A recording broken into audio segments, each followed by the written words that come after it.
Karen Hughes, se graduó en la Escuela de Derecho de Yale y trabajó en el Departamento Jurídico del Banco Mundial durante 20 años, en calidad de asesora jurídica superior. Durante todo ese tiempo, obtuvo suficiente información para formarse una visión global de cómo la élite domina al mundo. Fue desvinculada de su cargo, debido a las denuncias que realizó sobre la corrupción que existe al interior del Banco Mundial. La información que está desvelando es absolutamente sorprendente. La élite financiera global está utilizando un núcleo hermético de instituciones financieras y megacorporaciones que dominan el planeta. La meta es controlar y esclavizar a la humanidad por medio de la deuda, quieren a todos nuestros gobiernos esclavos a la deuda, y quieren a todos nuestros políticos adictos a las gigantes contribuciones financieras que ellos canalizan en sus campañas electorales. Como la élite también es dueña de todos los principales medios de información, esos medios nunca revelarán el secreto de que hay algo fundamentalmente errado en la manera en que el sistema trabaja. Pero, va más allá en sus denuncias al agregar que esta élite financiera está controlada a su vez por otra especie no humana, llamada Homo capensis. Esta es otra especie que habita el planeta, no es humana y nos gobierna desde antes de la edad del hielo. Poseen un alto desarrollo tecnológico, y un gran coeficiente intelectual, carente de capacidad creativa y emocional. A continuación les dejo una entrevista a Karen Hughes. Welcome to the Next News Network. I'm Gary Franchi. Joining me now for the special web edition is World Bank whistleblower Karen Hughes. She's one of many of a coalition of whistleblowers who are making waves across the planet. She's joining me now in studio. Karen, welcome to the program. Thanks for having me on, Gary. Karen, just before we went to air, we were discussing the global corruption, the global syndicate, the bankers. Who are these people? Who are the individuals? Who are the puppet masters pulling the strings of the bankers? Well, because you had mentioned the Jesuits in a previous interview, so I'm intrigued as to know where's the connection to the Jesuit order, as well as through the Vatican and beyond. There's many secret societies in the world.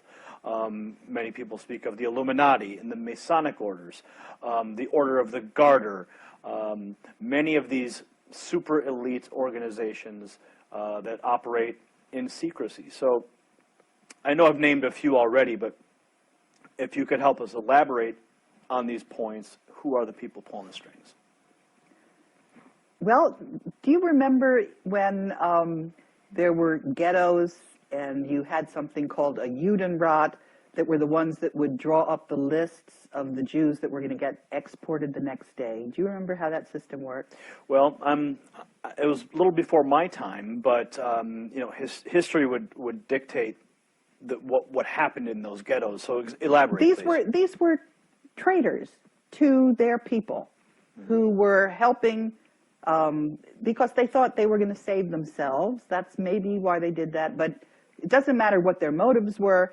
They were doing the work against their people. Now, think of this as an elaboration on a larger scale, and what we're dealing with actually is humanity and the elite, the secret societies, the Vatican. They're traitors to humanity because the one at the very core that's pulling the strings is a different species. They're not the human race. They're called Homo capensis. They have been on Earth together with humanity for before this ice age. And the reason I know about this is because I was trying to help out a movie producer who couldn't get his movie. It was called The Banksters Made Off with America, Edmund Drille. And he introduced me to his network of whistleblowers. One of the people in that network is a neurologist who went to Yale Medical School and was retired, and he was trying to find out what was at the very core of all of this corruption. And so you mentioned this species, an additional species of humans, or no, they're not humans. They are so distinct from humans that if they were to mate with humans, their offspring would not be fertile. Now, are you speaking of the biblical Nephilim is an entity that people have discussed and tried to understand for millennia, and that is the race of offspring of humans and the fallen angels from. No, these are not angels. These are not spiritual. Well, the Nephilim themselves were the offspring of the fallen angels and humanity. Is this the same species? They are not fallen angels. Mm-hmm. They are critters. People who I am getting emails from saw them the day before. They look just like human beings, except they have these big skulls. And that is why in the Vatican, you see these crazy meters, is what they're called. And that's why the very first Jew, Moses, wore one of those things, because he was one of those Homo capensis as well. We have DNA samples of them. And the reason we know this is because it was in the papyri of one of the pyramids. I found this out from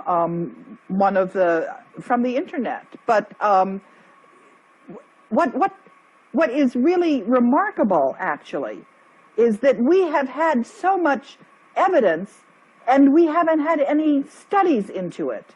If you look at the archaeology, there is a civilization off the coast, because the sea level has risen by 400 meters.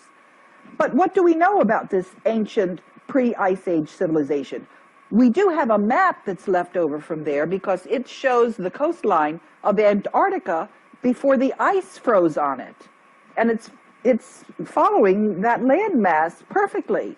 So what we have is evidence. There's also evidence in South Africa. There are a lot of these skulls that you find. And what you're speaking of the elongated skulls that have been found in graves, and even some of the skeletons found with these are in fact giant people.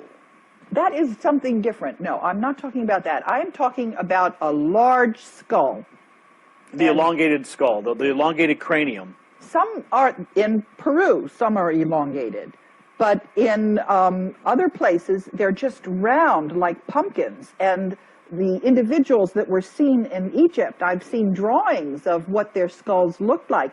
It was just massive, much larger than human being skulls. And also, you know, in a human skull, there's something they call the parietal, where it's in 3 different segments. This critter doesn't have those separations. It's just so you're saying that this specific species of individuals is occupying the Vatican and functioning through the Jesuit order? Yes, but they're also working in the banks in Portugal, because one of the people who saw this, you know, in Saturday Night Live, there was a broadcast of something called the Coneheads. Mm. So that's a slang word for them, although my mother refers to them as the boneheads.